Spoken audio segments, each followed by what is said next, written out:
Lord, I'm reminded of how much I need you. Thank you for allowing us to sing the gospel over ourselves this morning. That you're a good father, and that we're your kids whom you love. So Lord, I ask that this morning that you would use your word and to sanctify us, to make us more like your Son. And Lord, I ask that you would be exalted, and that your name would be made much of. Lord, I ask that you would hide myself behind you in a way that makes your name great and not Austin's. And so, Lord, I ask all these things in your name. Amen. Amen. All right. Well, good morning, guys. How is everyone? Good, good. All right, so if you would just go ahead and open your Bibles to Matthew chapter 5, verses 21 through 26. Matthew chapter 5, verses 21 through 26. So if you haven't been walking with us through Matthew, we've seen a bunch of things happen so far. So Jesus has come on the scene. He has been born. He's been baptized. He's been tempted. And we kind of come to the Sermon on the Mount, and now he's preaching. He started his ministry, and he is preaching to his disciples that he's called to himself now.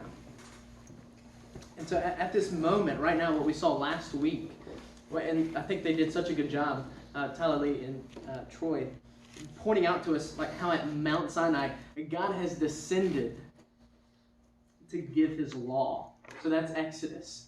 So God descends to give his law to his people Israel at Mount Sinai. But in the Sermon on the Mount, God has descended in Jesus to interpret and teach his law. In the same way that Moses ascends the mountain to meet with God for his people, Jesus does that for us now. On our behalf, Jesus has ascended the mountain to God and come to us. And so what we saw last week was that Jesus came as the fulfillment of the law. So that's where we started. That Jesus, he tells us that he came to fulfill the law. He did not come to do away with what was old so that he can just bring in what's new. But he's come to complete what was old in the law, what was given to them. And at the end, he established that we needed a better righteousness than that of the scribes and Pharisees. So if you go back, you look with me where we left off last week. Verse 20. For I tell you, unless your righteousness exceeds that of the scribes and Pharisees, you will never enter the kingdom of heaven. I hope most of you guys have seen Infinity War by now. But some of you guys haven't. But this is kind of, we've been left in this space in between, where at the end, you have this massive moment of, boom, everything changes. And since last week, we've been kind of left in this space of, okay, you just called out the scribes and the Pharisees. What are you doing, man? And he calls us to a greater righteousness. What does that even mean? Like in their context, for those Jews that are hearing this is unbelievable. What are you calling me to? You're calling me to a greater righteousness than what they have? Come on, are you kidding me? And so, if you haven't caught up with us so far, you're kind of jumping in like midway through an episode of a show. When I was a kid, I loved watching TV. Don't know why. Like, I would get absorbed when I was watching a show. Like, just my personality, I get really zoned in on something when I'm doing it. Like, I'm in it. Especially, like, if I'm watching a show, man, I'm engaged. And so if someone walks in there, like my brother or sister would walk in there, they're here now, and they'll just testify to this fact. Like, if you come in and you try to ask me questions about the show, I mean, we could rewind the show. I'm like, what are you doing? You're trying to catch up on the show. Like, I want to watch it. Go back and watch the show. They'll have a rerun afterwards. Like, don't ask me questions right now. I'm not here to catch you up. I'm not here to summarize the show for you.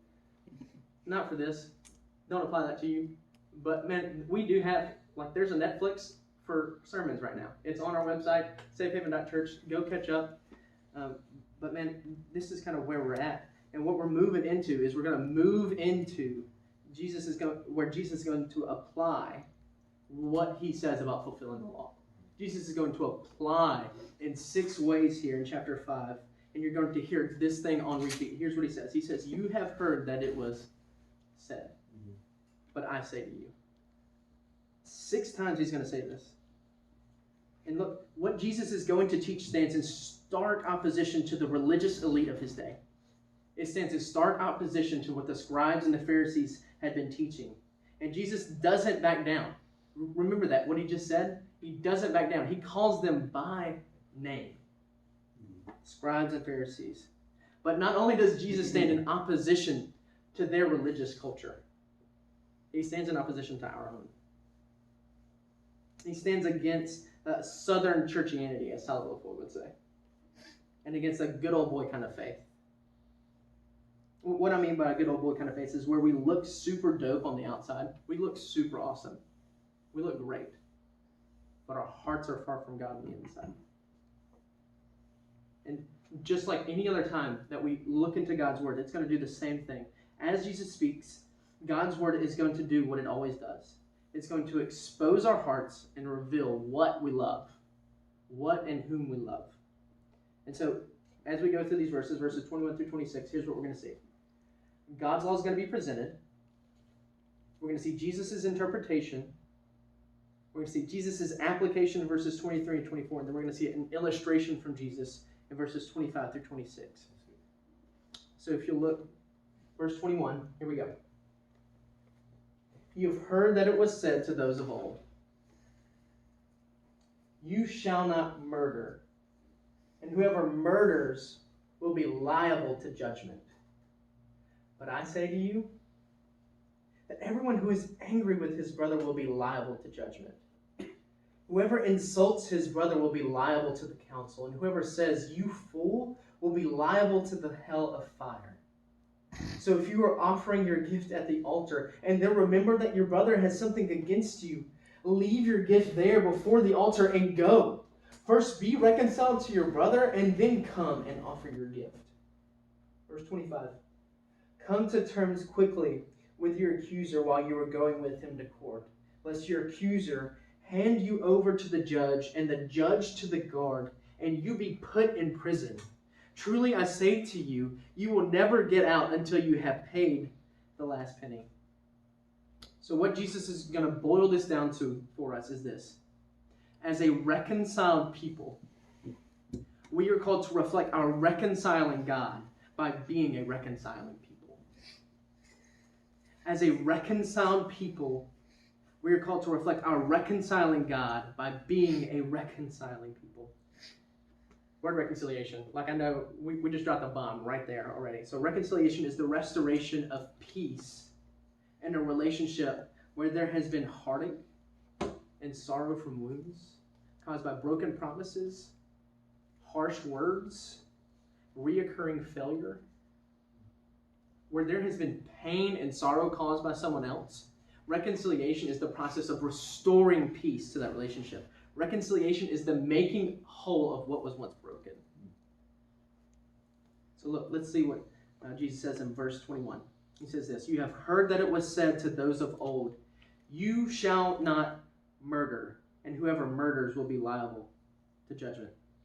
The disciples have been taught by the Pharisees, the teachers of the law of the day, that God commanded his people not to murder.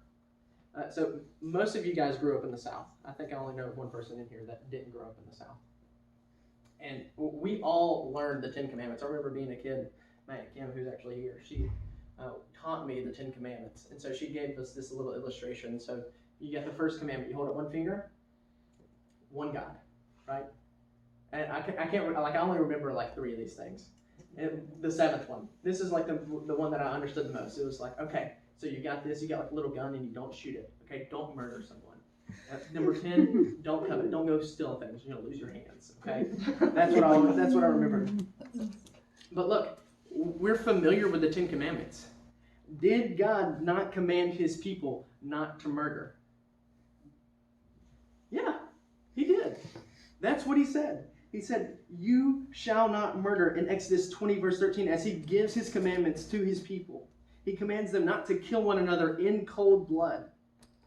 But here's the thing. Have you ever stopped to think why?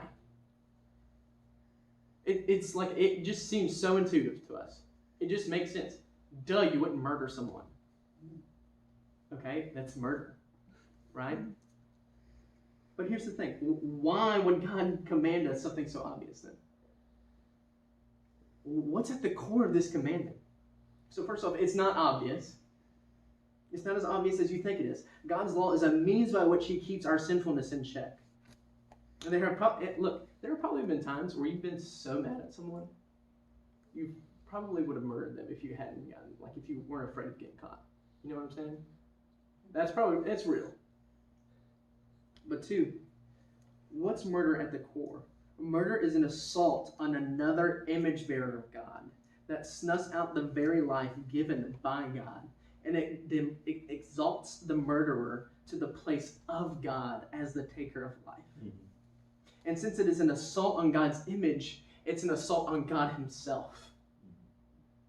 You see, so look, Troy Nicholson has this picture of his family in his living room.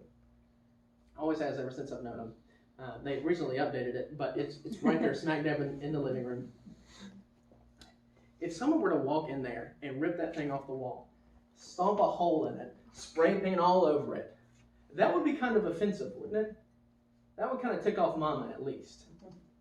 Like, I don't know what it is about mamas, but they love their pictures. I know my mom does. If you were to walk in there and take a picture of one of her kids, and you were to just start ripping it up and throw it in her face, that's what it's like to God. You would be incensed, disgusted, frustrated, and heartbroken at the fact that that was happening. And in the very same way, God is heartbroken and incensed and disgusted with the marring of his image in people. So look, first thing, God values his image in people so much that he aims to protect it. That's good. Jesus is going to show us that what they've been taught by the Pharisees has missed the heart of this law entirely. Verse 22. But I say to you that everyone who is angry with his brother will be liable to judgment. Whoever insults his brother will be liable to the council, and whoever says, "You fool," will be liable to the hell of fire. So Jesus is contrasting his teaching, over here, with the teaching of the Pharisees. Did you see that? So you scroll back up right here. You have heard that it was said. Where did they hear that from? The Pharisees. But I say to you. In verse 17, Jesus says that he hasn't come to abolish the law, but to fulfill it. So this is the completion of this law. So what they had been taught, he's kind of contrasting what they've been taught about this law and what they've been taught about murder is that it's like, look, it's cool if you just don't kill somebody. It's fine. You're good. You've obeyed the letter of the law if you don't do that.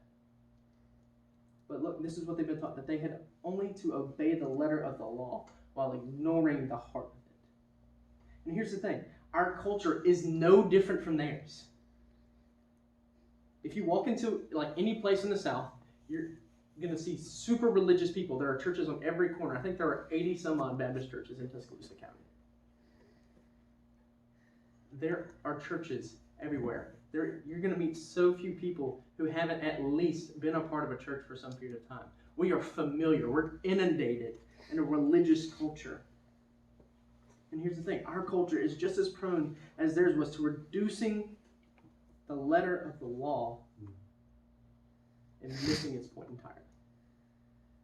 We treat Jesus and then what that makes us prone to do is we'll treat Jesus as the extra credit we need to pass the test. And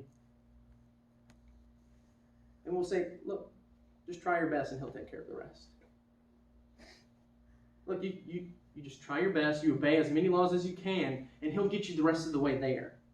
But rather, what the gospel is going to tell us is that we're broken, and we can't do that. We can't, if we try to even obey the law, our hearts are so sinful, so broken, we are so underneath God's wrath that we have no hope of ever coming close. We're dead in our sin. And what the gospel says is that he is the one who brings us back to life. And ever since the fall of man, where Adam and Eve sinned, everything has been flipped upside down. And Jesus, as the King, has come to flip everything right side up. So he's trying to let us see the way things really are. And this will throw you off, right? How many of you guys struggle to obey traffic laws? Ooh.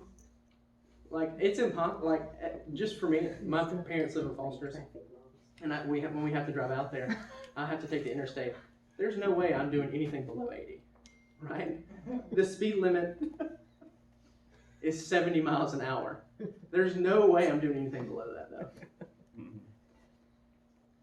Oh, I struggle to just do that. But how many people do you know of get caught doing that? We struggle to just enforce our traffic laws. My dad's a cop, totally understand. They can't be everywhere. But here, Jesus is commanding a heart issue. He's commanding our hearts to have a feeling, to have an attitude. Can you imagine trying to enforce someone's heart? We may not be able to legislate someone's heart. We may not be able to put a law on someone's heart and go, obey this, because we can't see it. But God can. He sees our hearts. He sees our natures. And Jesus isn't here improving on God's law either. He's not saying there was something broken about that. It just wasn't good enough. Or he's not saying, you know what? None of you guys are getting caught enough. What he's saying, he's trying to boil it down for us so that we see God's law as he intended it for us. And just going back to that whole idea of being upside down and being turned right side up. As a kid, I loved being on monkey bars. But the only thing I wanted to do on monkey bars, I didn't want to climb through it. I wanted to just throw my legs up and hang upside down and just let the blood flow to my head. And then once I got right side up, you kind of wobble around a little bit and you get a little woozy and you're trying to figure out what's going on. And that's what it's like for us as we look at this. This is just completely disorienting for us. And Jesus shows us that the law does not just have our actions in mind, but our hearts also. He is revealing to us that our greatest problem isn't that we just do sinful things. Even though we do, we have sinful hearts. But here's the thing. Jesus is not trying to exhaust anger either. He's not giving us a massive list of, okay, so here's what anger really looks like. That would be a sermon in and of itself. This thing would be way longer than that. But he is contrasting righteous anger and sinful anger. And I love this definition of righteous anger from a pastor in Dallas named Jamin Roller. Righteous anger is aroused by righteous motives in response to persistent, unrighteous acts of sin, which if carried out by the proper means, results in righteousness. It is birthed out of a love for God and those whom he protects. It has God's glory and man's dignity in view. And it has no self-serving agenda, rather the best interest of others in mind. It is not quick-tempered, but a slow-burning response when the Spirit is provoked within us in the presence of ongoing, unrepentant sin. So sinful anger, compared to that then, is aroused by my impure motives in response to perceived wrongdoing against me. Sinful anger is rooted in a love for self. It has my glory and my praise in view. It has myself at its heart.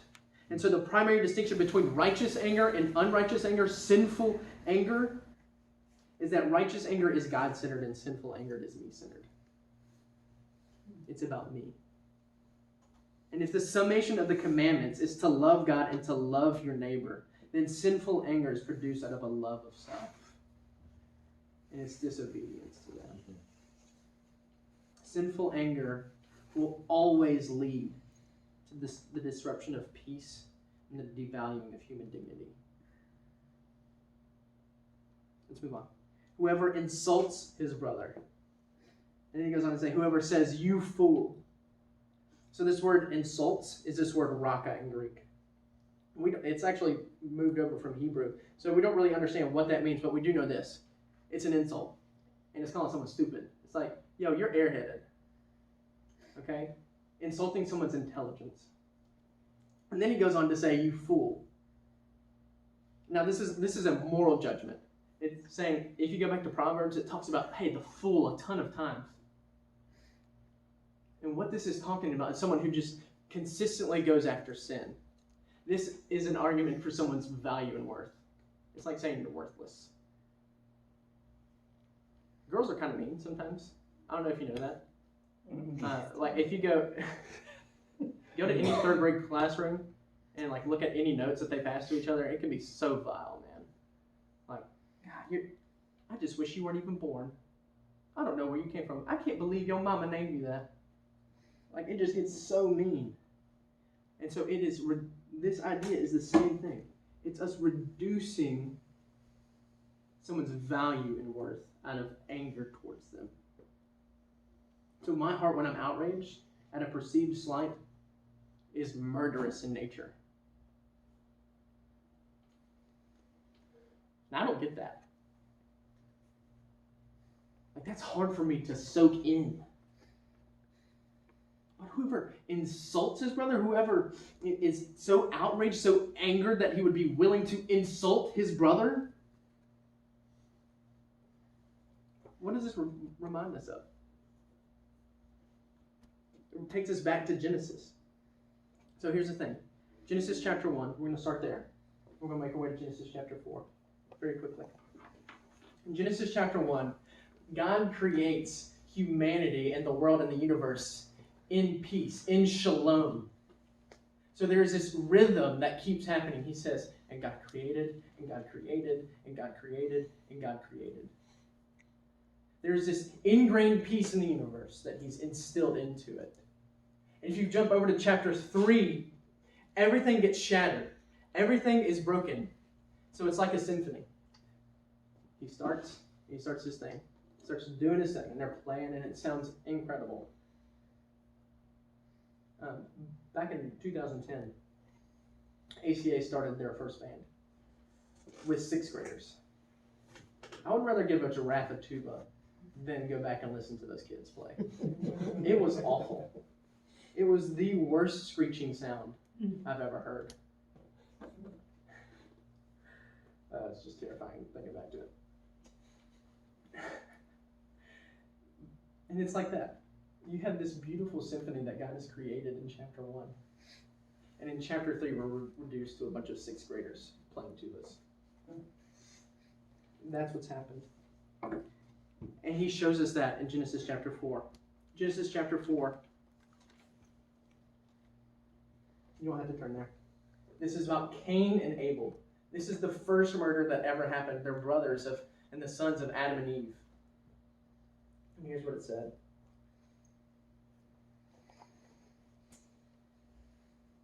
In the course of time, Cain brought to the Lord an offering of the fruit of the ground.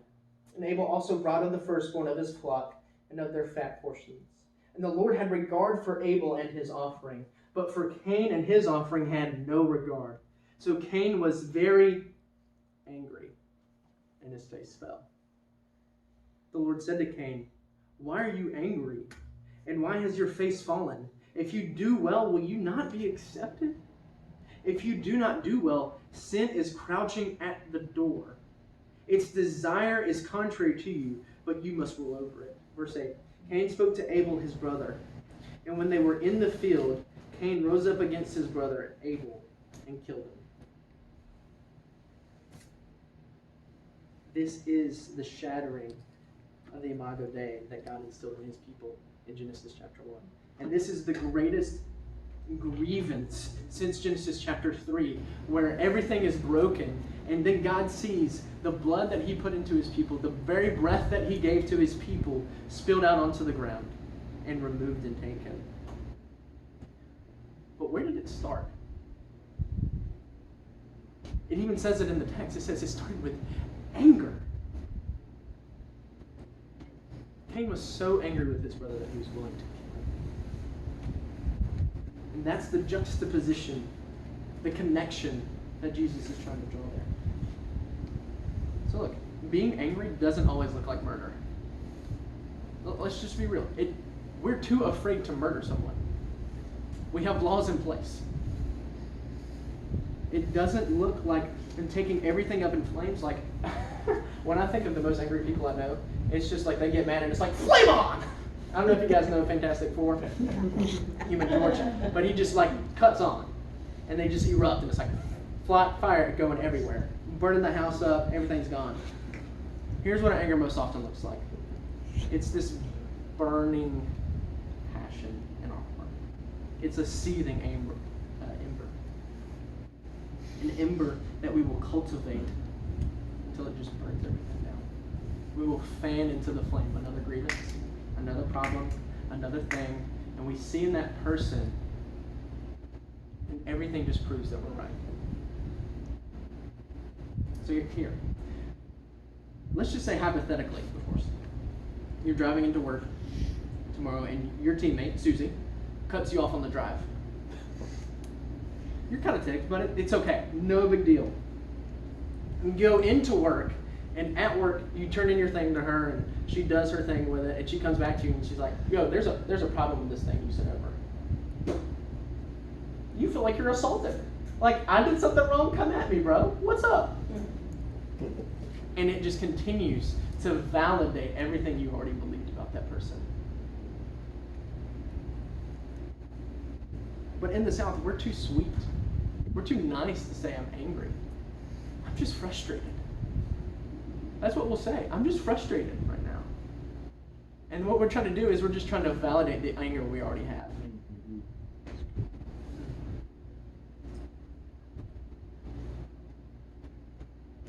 All right, let's move on. Jesus' application. So we're going to see Jesus' application and illustration. We're going to try to merge these two really quick. Because here's the reason why. Jesus' application and illustration are two sides of the same coin. They're trying to prove to us and they're trying to make the same point to us that he's already made. So here's the thing he's going to show us. We are to be marked by urgent, countercultural peacemaking. We're to be marked by urgent, countercultural peacemaking.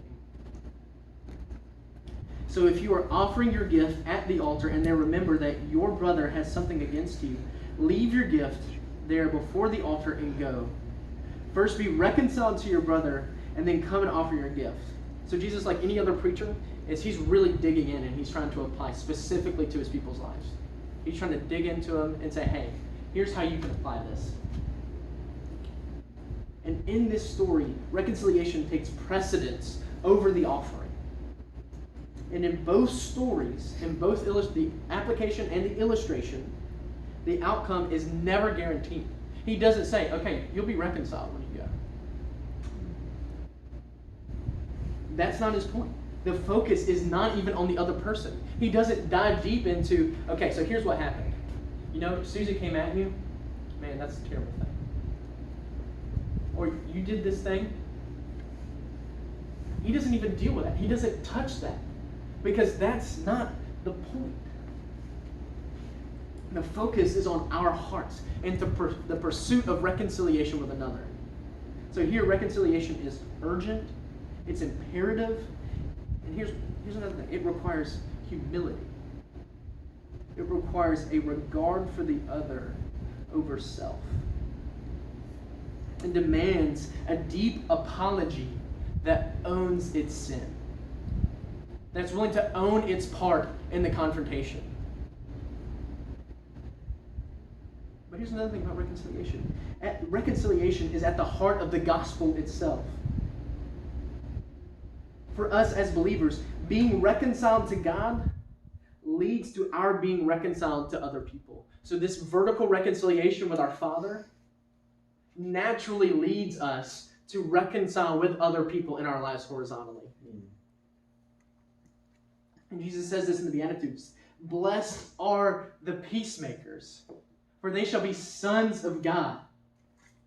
They're not earning sonship. They're displaying their sonship. As sons and daughters, we display sonship, daughtership, our nature as being his children by being peacemakers. Move on to Jesus' illustration. Come to terms quickly with your accuser while you are going with him to court, lest your accuser hand you over to the judge, and the judge to the guard, and you be put in prison. Truly I say to you, you will never get out until you have paid the very last penny. Jesus doesn't have eternal punishment in view here. That's not what he's thinking about. What he's talking about is a two-pronged thing. The urgency of reconciliation and the dramatic effects of a broken relationship. There is a type of devastation in relationships that will take everything from you. That's what he says with this imagery. Truly I say to you, you will never get out until you have paid the very last penny. He's not talking about purgatory. He's not talking about hell. What he's talking about is a very practical thing. It's going to demand everything of you. To be reconciled to someone else, it demands everything. By that I mean it's going to require humility, a giving up of self. I saw this quote this morning. Tim Keller says, to love another is always self-sacrifice. It's a sacrifice that substitutes another for another person. So Clinton Dix, I don't know if you guys know who that is. He is a pro football player now. He played for Alabama. He was a safety back in the day. Won 2 national championships. I think he graduated in like 14 or something like that. He posted something on Twitter this week where he screenshot what he owes the University of Alabama. He owes $1, and they would not let the man graduate. They wouldn't give him his degree. He had no idea. He posted on Twitter. I was going to show you all a picture of it, but I forgot to add that in there. He says, I owe $1, and I can't believe y'all have been holding on to my degree for 100 pennies. I thought I didn't graduate. Y'all dead wrong, Alabama, for doing your boy like this. So I had to quote that. Doesn't sound quite as good. It's all right. But here's the thing that Jesus did in both of these stories. He hasn't dealt with the juicy stuff. We didn't get all the dramatic back-end story that we wanted to have. You know, we didn't get the drama that we wanted to see, all the gossip and stuff. He avoids all of that to make the point that we are called to be reconcilers. So what God is calling us to is a radical owning of sin and a radical pursuit of peace. We as God's people ought to be marked by humility and a willingness to own our sin before others and to make peace where possible. We'll try and close it up real quick. So believer, as a husband, are you marked by peace, by mercy? Would your wife say that about you?